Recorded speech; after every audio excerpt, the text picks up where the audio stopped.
Hi there, welcome back to another video. we felt like we would sit down again for another conscious conversation. That's right. Yeah, because we've had a subject in our awareness for a while now that we would like to speak about today. The term narcissism or even psychopathy is pretty much very blown up out there at the moment, but we felt inspired to give our own viewpoints and perspectives on it, not so much from a clinical perspective, although you can't really avoid that, talking about what narcissism is and where it comes from, but more of a soul perspective on that, or most importantly the perspective of the esoteric or the esoteric dimension on narcissism, psychopathy. Yeah, that was our intention with this video today.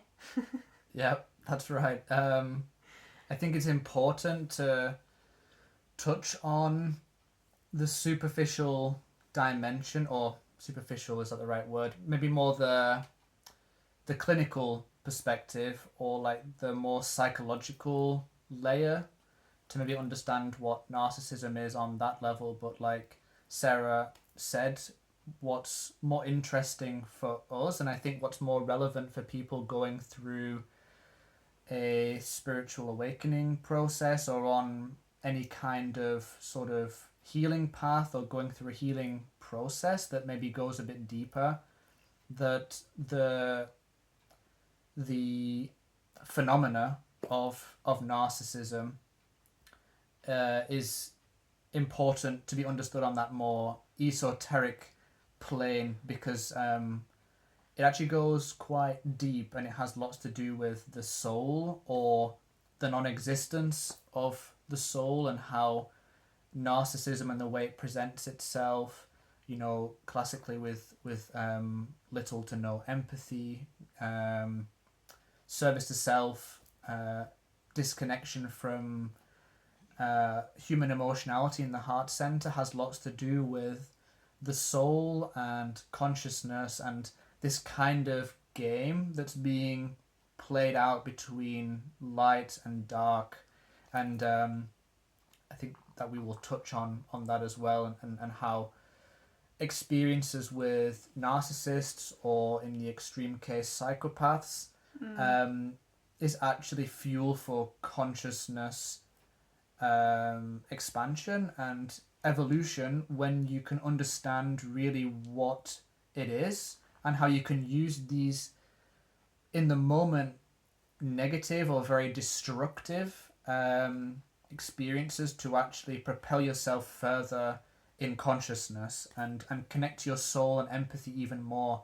I think that's one of the gifts that I can speak of for myself, is that you can become more in touch with yourself, more empathic, more in touch with your feelings and your emotions, and also attract more love, beauty, blissful, joyous experiences in your life through going through something that feels more dark and hellish.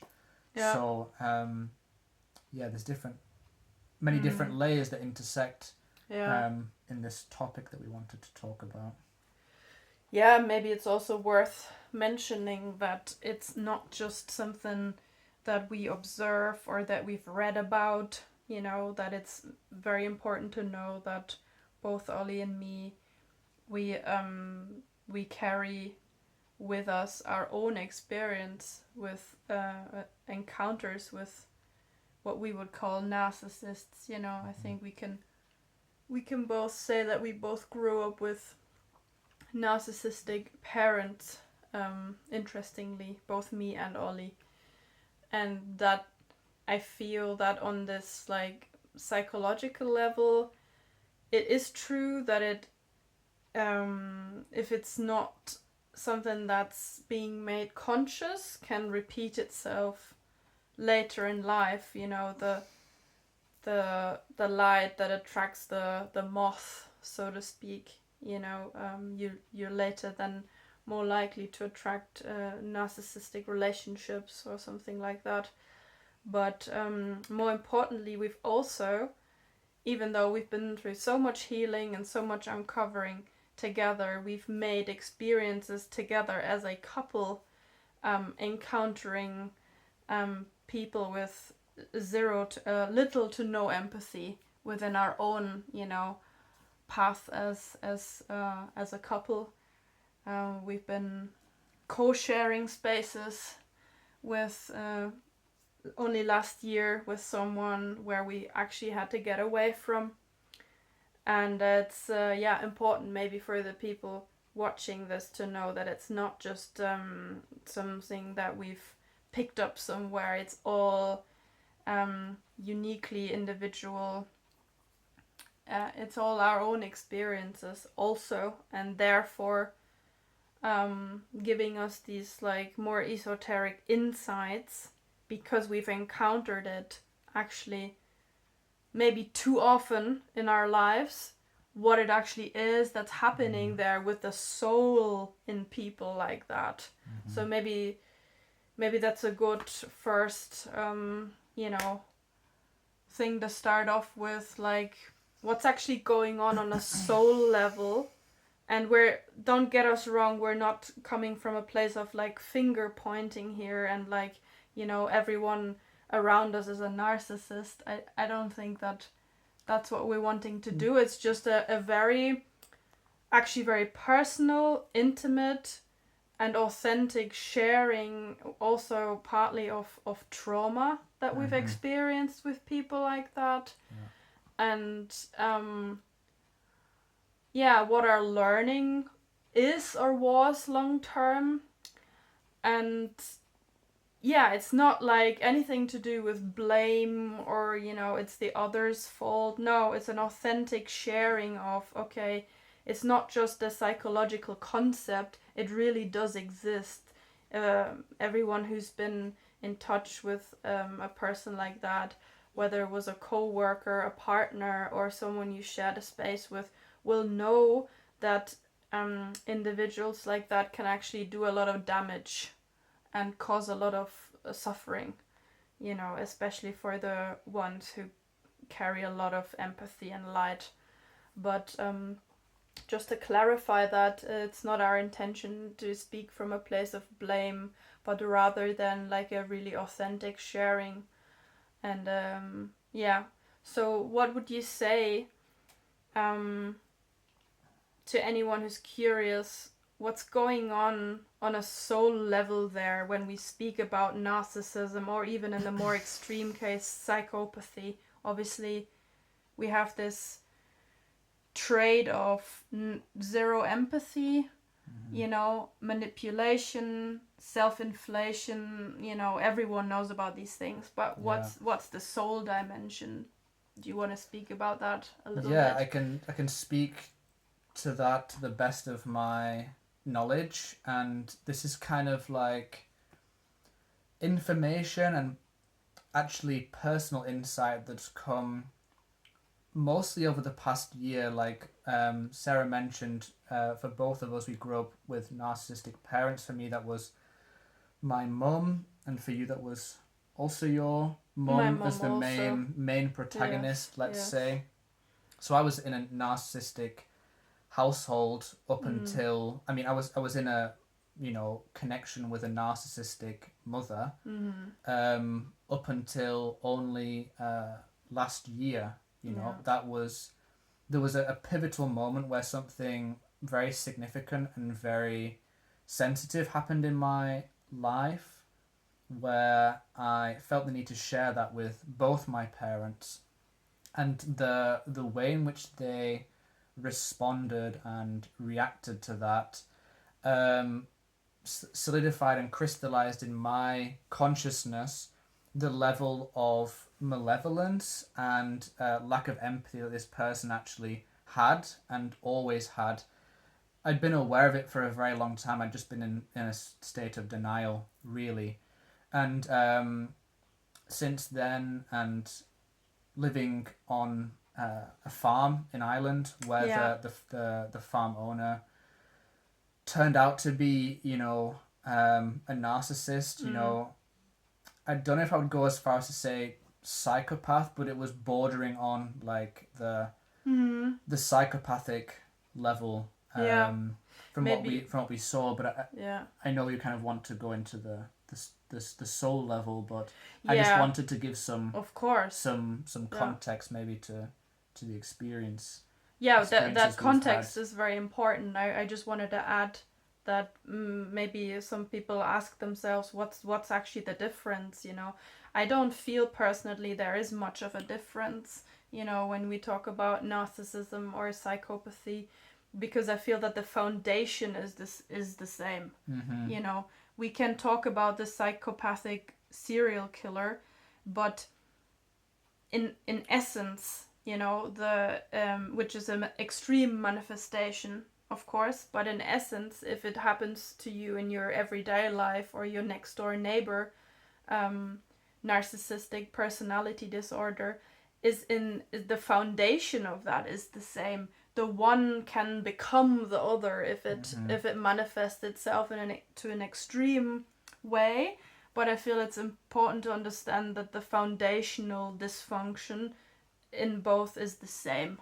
So whether we call it A or B, but you gave a very important context to that. Our very recent experience was in Ireland when we lived on this farm, and it took a while. We lived there for 6 months to actually figure out what is actually going on here.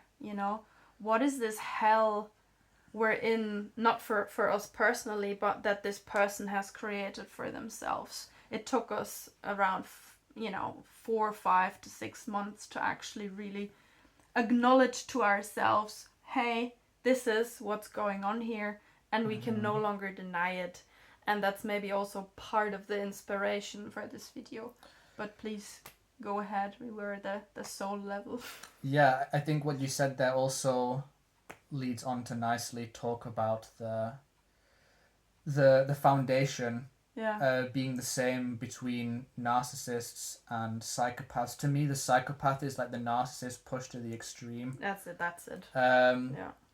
But the foundation is the same, and what is the foundation? It's actually the lack of connection to spirit. It's the lack of connection to soul. It's the lack of connection, or the non-existence, not the lack, the non-existence of connection to the soul, the human spirit through the heart center.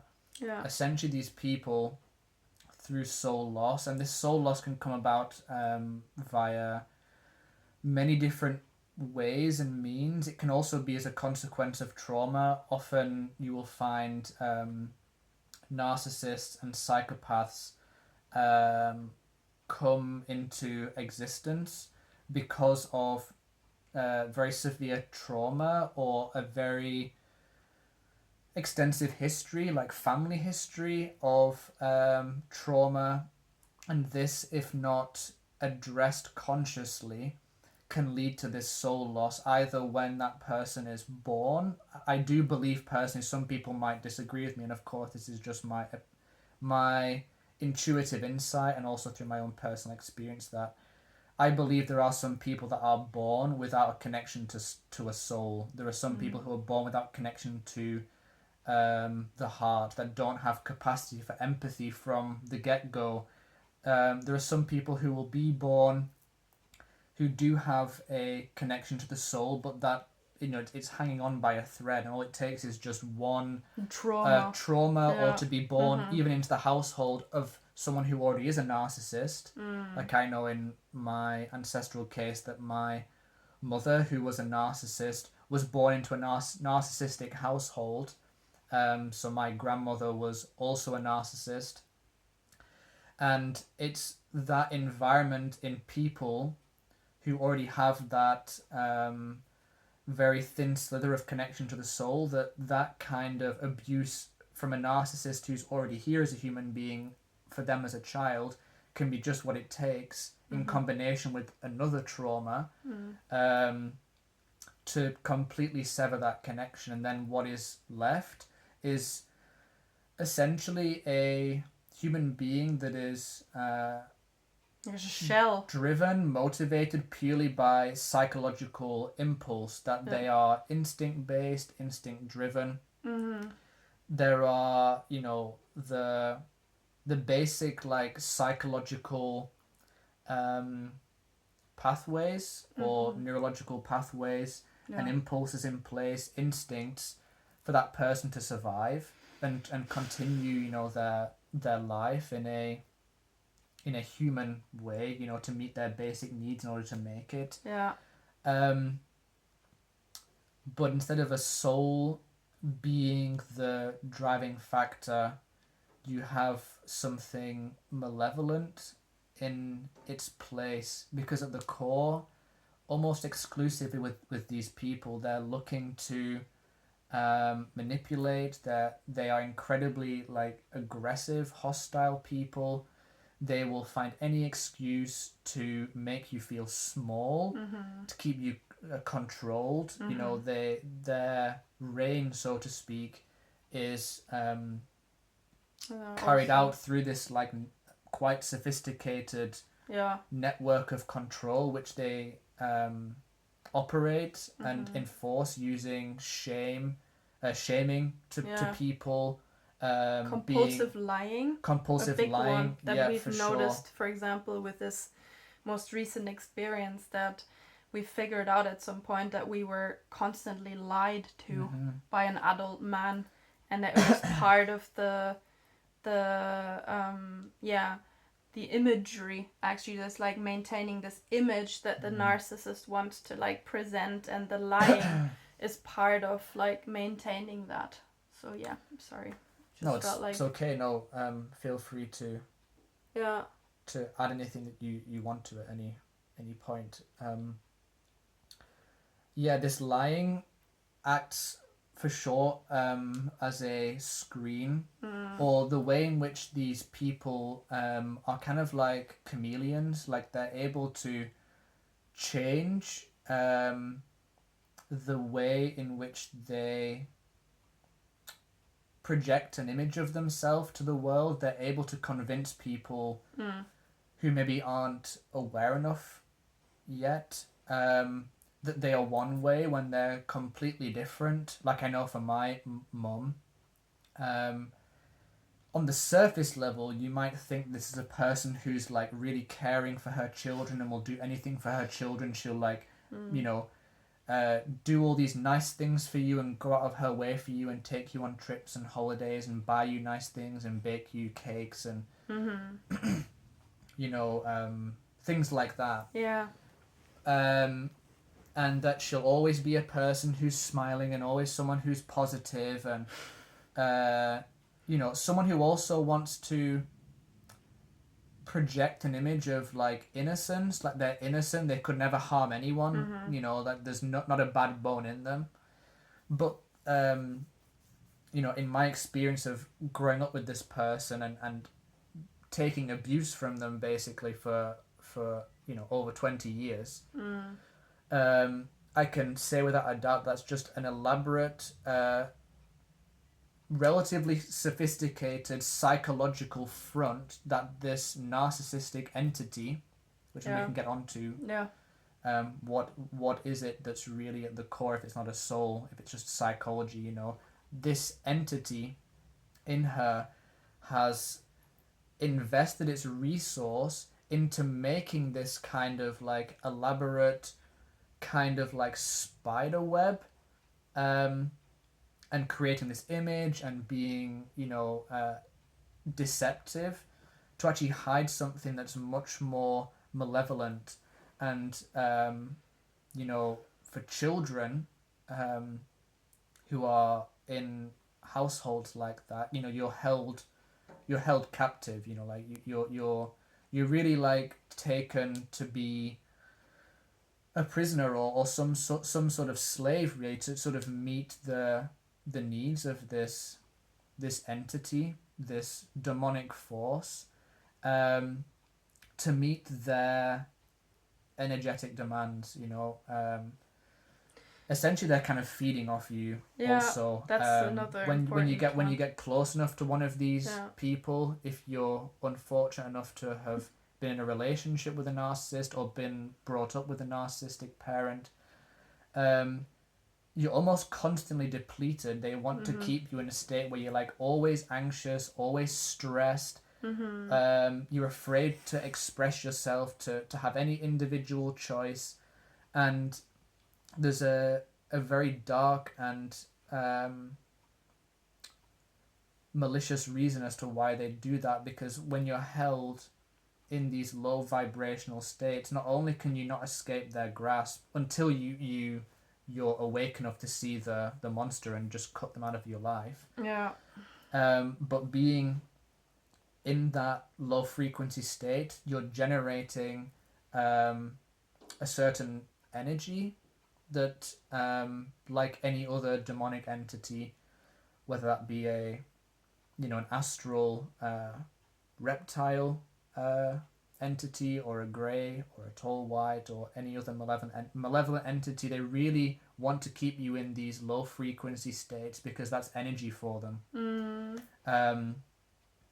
Do you have anything you want to so in say? essence, maybe just for our viewers, to understand correctly, is that what we concluded was that through the soul loss that happens in these people, doesn't matter whether they're born like that or whether that happens later on through trauma, the soul loss in essence gives way to something else that takes over, which then displays itself to us like these, the narcissism, the psychopathy. But it's actually because the soul has left, something gave way, and something else can come in then that is not of a benevolent nature. You're actually dealing with some kind of entity there. Yeah. I think that's important to understand, that you are really not dealing with something human. It's just this, like you said, this psychological construct, but the energy that drives this person is not the soul. It's this entity that's come in. Yeah. So just I want to no, that's a great summary. It's the absence of soul. We have a body, we have a mind, and ordinarily in a normal human being, like you would find like in an animal, the soul inhabits the container or the vessel of the body and the mind. And it's that light that dictates our actions. It's that light that dictates what we say, what we do, how we express ourselves in the world. But when there is a crack in the container, and I think that's also an important, maybe more subtle level, is that for something to get in, like for something to get into like a vase or like a sealed container or a vessel of some kind, like a ship, there has to be a crack in the hull, right? And for something to leak, for something to find its way in. And my sense with the narcissist that I've encountered is there is something that is in the energetic field. You can sense it when you're psychic enough, or you're just in touch with your feelings. You can sense that around these people there is something else there that is non-human. The aura, the auric field can start to look a certain way. It can be dull, it can be yellowed, it can be brown, it can be grey. It's not luminous, it's not bright. Right. There can be the complexion of these people often is pasty, see-through. They can look almost like in their skin and their complexion somehow like rubber-like, or as if they've been like treated by some sort of chemical, like something unnatural, formaldehyde, or they even can give off like smells. Like if you're psychically sensitive enough, like you can pick up that in these people's energy field there can be like acrid kind of smells, like sulfurous or something chemical, like some like in a hospital where everything's been sterilized. Yes. That sort of sterile sense in the person, and those and smells that can also reflect that. And I in my sense and my experience, that comes from something being directly possessing the mind and the body of that person, and that crack is like a weak spot, and in my opinion that comes from almost like one trauma too many, or many lifetimes that have led to a significant amount of like degradation of their human spirit, and then it's just something happens, like a repeat trauma in their childhood, or one very significant thing that creates this like final crack or split or rupture, and then the soul or the spirit that was there is left, which leaves them vulnerable to what's in the astral dimension, which are these parasitic entities which then come in. That's a good word, the parasitization, or how that's do you it, say? Parasitization. That's the word. Yeah. You got it. I think I've even heard someone speaking about certain astral entities. When you're psychic enough, you can detect certain smells, or colors to them, and that's pretty much in essence not any different with these people. There is something there that possesses them, Therefore, I always found when I was around someone like that, there was this incredibly shell-like quality around them. We always say that there's just no one home, kinda.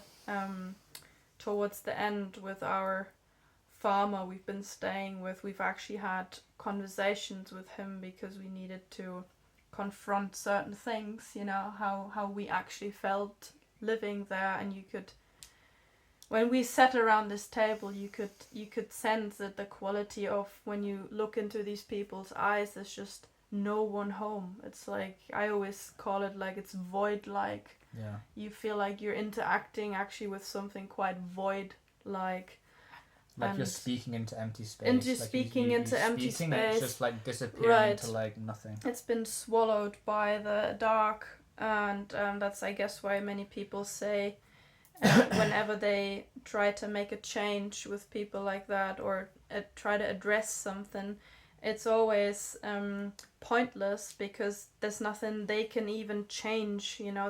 It's like one very significant aspect about it is like these people cannot change when it's when the possession is going on for long enough. You can't really do anything about it, but actually, like in our case, you can only remove yourself.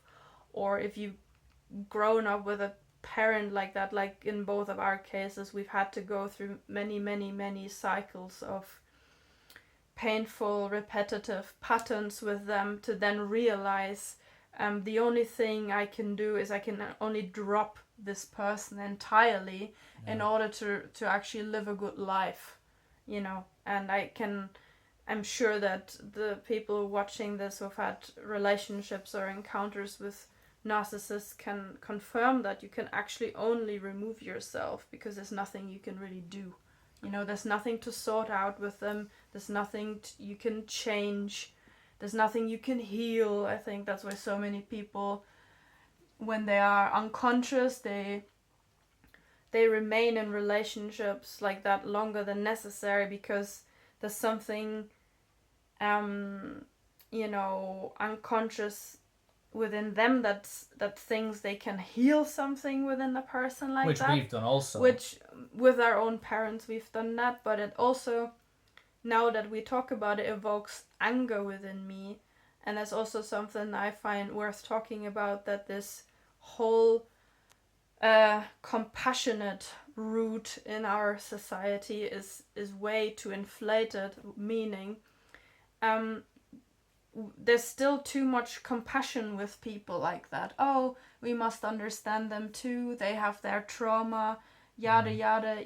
I feel we're at this point, we don't have compassion anymore, because everyone goes through trauma, but everyone has a chance to evolve, to grow, to let their light shine, and it's not for us to fix these people. And that's why we are actually pretty much fed up with this whole notion about let's have compassion for the narcissist. It's, in my eyes, very inappropriate, but also it doesn't lead you anywhere, because you won't make a change anyway. It's wasted energy. Yeah, I very much had this perspective for a very long time with my mother in particular, who was my first, unfortunately, my last experience with narcissism, but it was the main experience that I had. And especially since my awakening, well, prior to my awakening, I was using whatever survival resources I had to actually get through that trauma of living with that person. I wasn't aware that I was in states of like dissociation, fight, flight, friending, many like ways in which my psyche was using intelligently to get through that hell. And then once my awakening happened, I had more self-awareness, and I was going through my own sort of healing and transformational journey, and I became aware of these learned coping mechanisms that my brain, my mind developed. So I wasn't engaging them as much when it came to like dealing with her, because I had more self-respect and more self-love. But one, I would say, last way in which I was trying to deal with her was trying to like heal her. Like I have this belief, if I am this, super empathic person, or I have the capacity to empathize and to understand my own trauma, then if I can only understand what she's been through, then I'll be able to get through to her and change her in some way, like I'm changing and evolving. Maybe I can help her to change and evolve in some way if I'm just compassionate enough, or if I just show enough, if I'm just patient enough, if I notice these tendencies that she has that still cause pain to me, but just go the route of compassion, then she'll change. Yeah. And I wish it was different. I wish that it was enough that we could all be, just aligned with compassion and unconditional love and acceptance and patience with people, that people would change. But from what I experience with her and what I see in the world, this is just not the case. And it's more important that love and compassion be directed towards yourself first and foremost, people that you genuinely love and care about, that actually want the best for you, and withdraw the attention from these people altogether, because in my honest opinion, once something of a demonic quality, which might sound extreme to some people to call like narcissists, like people that we've grown up with in our households, to call them demons is maybe extreme to some people, but to me there is no difference between that and this evil force, which I've talked about in my my two previous videos on my channel, that is in the planet Saturn, and has been causing suffering and trauma to the human race for millennia. There is no difference between how that force acts through these world leaders in, like, let's say the macrocosm, like the global cult, evil alliance kind of level, and how that's playing out in the microcosm in our household. And compassion is maybe a stepping stone emotion, which you need to get in touch with, to then utilize, to turn back on yourself. until you're ready to actually like drop these people altogether, because they also they want you dependent. Like that's part of their game. They manipulate you into believing that you're dependent on them in some way. Like you need that relationship in your life, and that they're deserving of your love and your kindness and compassion. But like Sarah said, it's just going to disappear into a void, and it's a waste of resource, to be honest.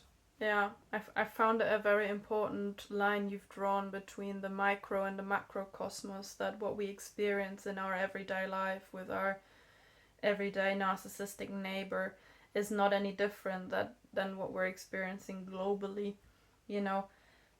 If we were able to change something, then we would live in an obviously different world, Yeah. because the people who think or the entities who think they're running the show here on this planet, they are of the same demonic force on the macrocosmos than on the micro, in these like people in our lives. It's not much different, and the way the system wants to make us feel, people are good when they live in a chronically anxious state, in survival, in self-doubt. That's exactly what the narcissistic partner or mother, makes us feel, So they want you in a small position. Sounds familiar looking at global events, They want you to be in this like small space, and that's also something I find important to, because our radar over the years has like sharpened, our senses have sharpened so much to that I know exactly, how I feel when someone like that enters the room. It's a matter of seconds, minutes, my physiology, my system response, it's also like I find like a somatic thing that happens when you're around a narcissist, that your system will communicate to you that something is off. You don't feel good, you're constantly doubting yourself. I always walked away with feeling smaller, or even ashamed, questioning myself, anxious. That's a big one. The nervous system will feel very anxious around these people when you're around them for long enough. And the feeling that you can't actually win, or you can't actually do anything right. That was always a big one for me. Like, no matter what battle I'm in here, I can actually only lose. And that's like, I think for everyone who's been through this, can probably confirm that. And that's not just a personal thing, that's a totally transpersonal experience that, these like global players, they want humanity to feel like, Yeah, I think it's important to say that they may make it feel like you can't win against them, but that's like on their psychological plane. Of course. Because that's the game that they're playing out, and that's the sort of the illusion that they're trying to create, that they have the upper hand, they are immortal, so to speak. Like that's another alongside like the pathological lying and the hostility and manipulation and this general sense of like hollowness and being empty and void like, is that I just totally forgot what I was going to say now. I was like leading somewhere that I'm sure it will come back. I think it was something. It escaped me. You were talking about something and I kind of just like I was like, oh, I've got a great point to say, and then it just led off into I know what it was. Like I was talking about the battles and how I felt you subjectively feel you can actually only lose that with was these it. Immortality. People. Immortality. Yes, that was it. They walk around, I know what you're gonna say, with this inflated sense of they think they're immortal. That's somehow. It. Exactly. Yes. Yeah, it's like they have this aura or this this complex is probably the better word. This like complex they walk around with, like they're gonna live forever. Like nothing's gonna ever like cut them down. Right. Like I'm more powerful than death. Like Yeah. no matter what life throws at me, I'm gonna overcome it. Which on a deeper level is actually a fundamental, deeply rooted fear and insecurity of life itself. Like it's a fear of the light, because deep down these entities, this demonic force, knows that its time is limited. Yeah. It's only so long before the true light, the light of the soul, the light of consciousness, is going to burn it up. You know, its existence is limited. The very fact that it needs an external energy resource by keeping people in the micro and the macrocosm on this planet in these states of fear and doubt and anxiety and insecurity to generate energy, which they feed off, is testament to the very fact that they are less powerful, that they aren't immortal, whereas we are. You know, the soul is eternal. You know, we're an extension of the light that knows no end, the source consciousness. You know, and that's what they fear the most. That's why psychologically they have to also inflate themselves, because they are fundamentally insecure, because they have no real life force energy themselves. And I think at its core that's the reason why all these tactics emerge, to try to keep people smaller, afraid, disconnected, separate, in these low frequency emotional states.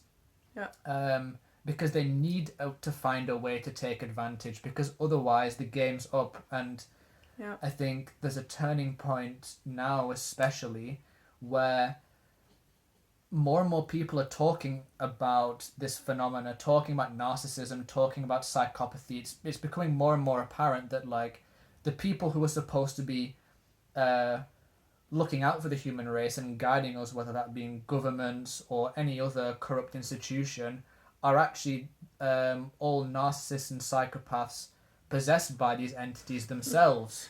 You know, this is like coming to light, and that's kind of the beginning of the end, really, because once you can see what you're dealing with, you can say no to it. You can say, no, I'm not playing your games. As simple as just like walking away from a situation or an encounter with a person like that, or in a more significant way by refusing to consent your will over to any kind of authority, knowing that it's also this narcissistic, inflated kind of control force, which has actually no power. But they wanna present themselves like they do have powers, because all narcissists at their core are frauds also. You know, it's a walking fraud all the time. It's a con. It's a con. They're all con artists, right. really. They might. Yeah. And I think it's important to acknowledge on the feeling level, like, for me personally, having experienced that hell, I will call it nothing else other than hell, growing up with a narcissistic parent, like, I still, my inner child or my inner children still are terrified, traumatized of people like that, because I know full well the level that these people can go to, you know. I won't speak about it too much here because I don't want to be triggering, but, you know, if you know anything about, SRA or ritual abuse and the very, very dark levels of this global cult and how they are abusing people and inflicting horrible violence onto people, you know, testimonies from people who've survived that and got out, demonstrate just full well what these people are actually capable of when you get to the the proper extremes of, you know, psychopathy and no empathy, no consideration for anything outside of yourself.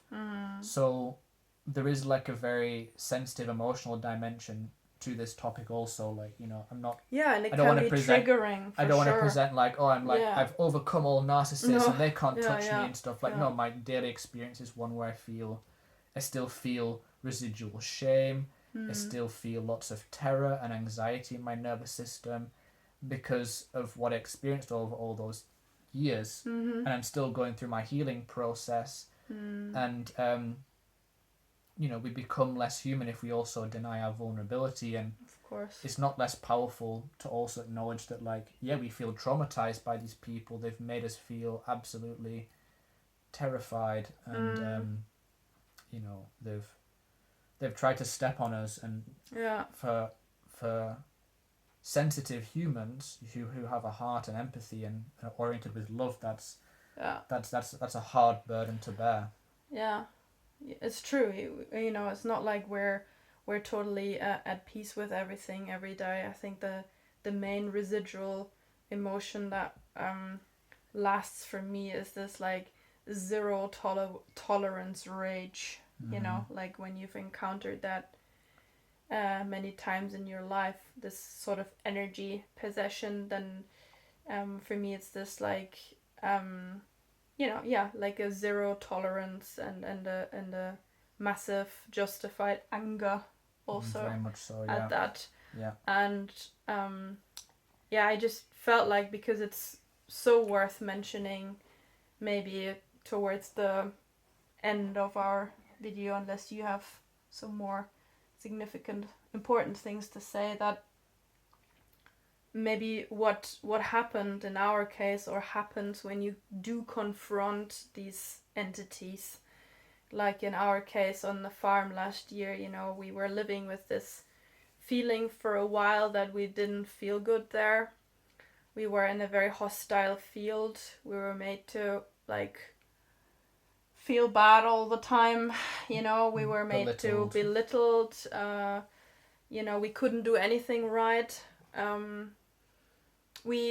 After a couple of months, I think we knew what we were dealing with, so we decided to confront this person with a sit down and a conversation. How we were being made to feel on a daily basis living there, and how it wouldn't work for us much longer. But what was interesting to observe when you actually confront people like that, I think it had to like fester within him for a day or two. But what then happens is this entity is so terrified of the mirror or the light that you're in that moment, holding towards them, that he had to come back at us, and classic thing, make it about us then. In the end, again, we were that's one very important thing. We can't forget to say that these people will always try to invert everything. So you are made to feel, leaving this farm in our case, like we were the problem all along. We were the leeches. We were the energy polluters. After we've made this, for us, quite brave step to confront this person, because it was more than necessary, overdue to do that. The entity can't live with that level of exposure, therefore it has to come back at you again. And that's also what we were actually kind of laughing about in the end, because it was only a matter of time until he would try to like turn it around on us again, making us the problem. So I felt that was just it's important definitely to worth mention. sharing. And in that like final exchange where we confronted him, he festered on basically what we'd said for a day, and then came back the next day and threw everything back on us that we'd basically told him.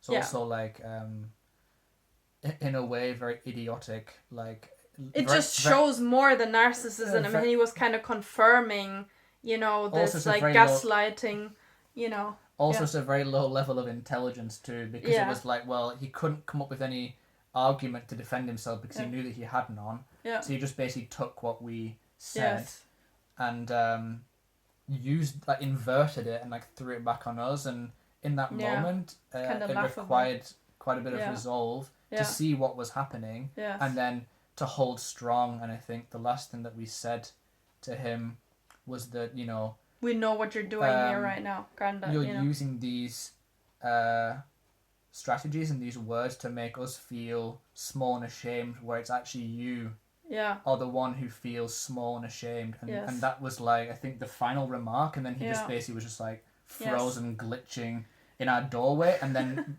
soon after we packed our bags and just like left that that guy's energy field, and maybe that kind of ties into like a beautiful quote. Maybe I can quote Sophie Scholl in the end of our video, like maybe you can share who Sophie Scholl is to those who don't know.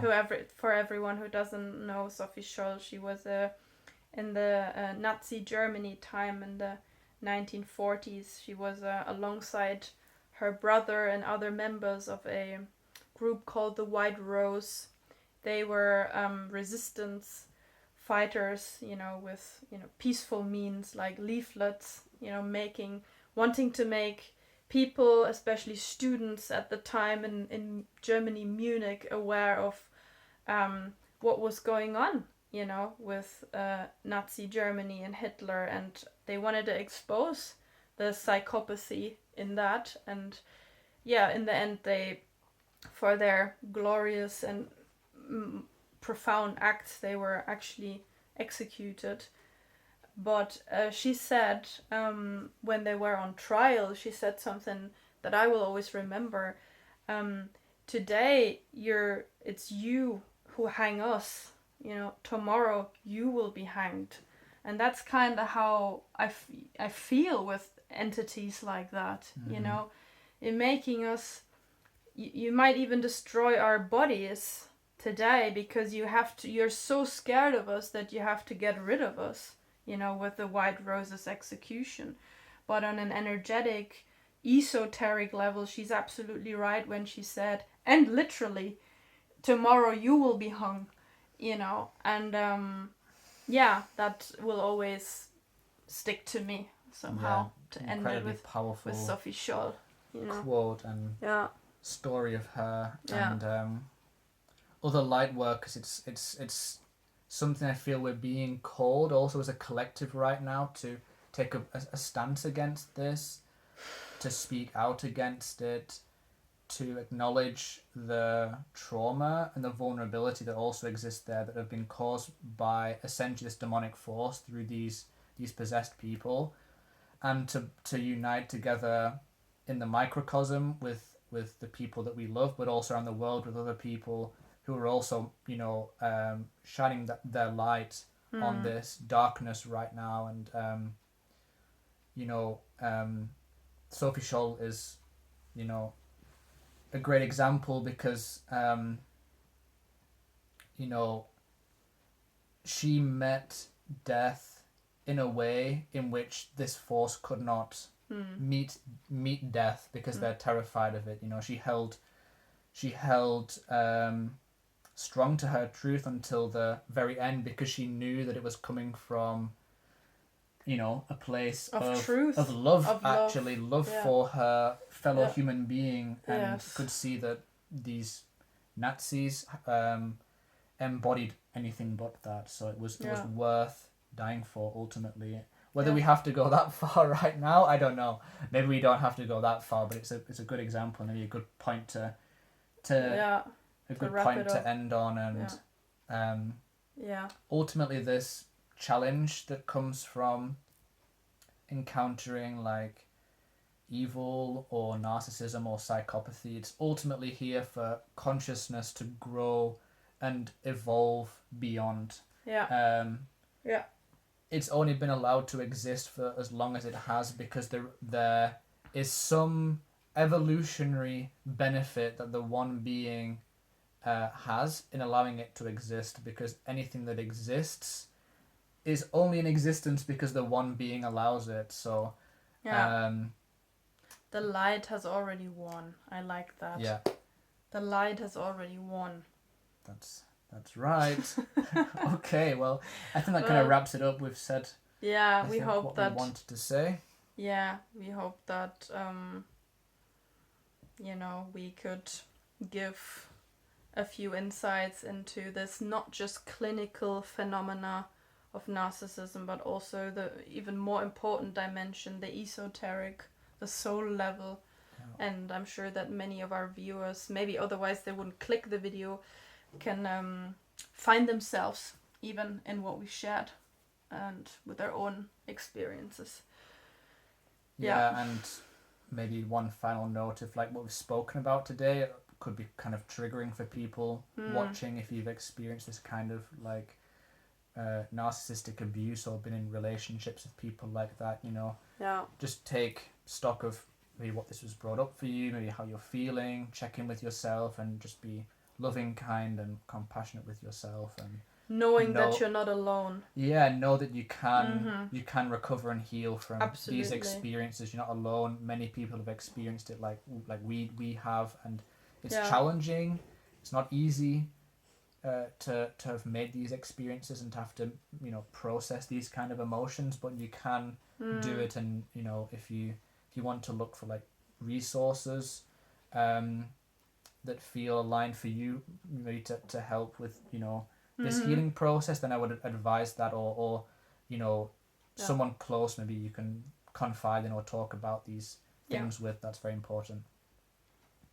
Thank you for listening, and maybe until next time with conscious conversations whenever we feel like recording something. Yeah, and something comes to us that we want to talk about. Right. Okay. See you next time. See ya. Bye. Bye.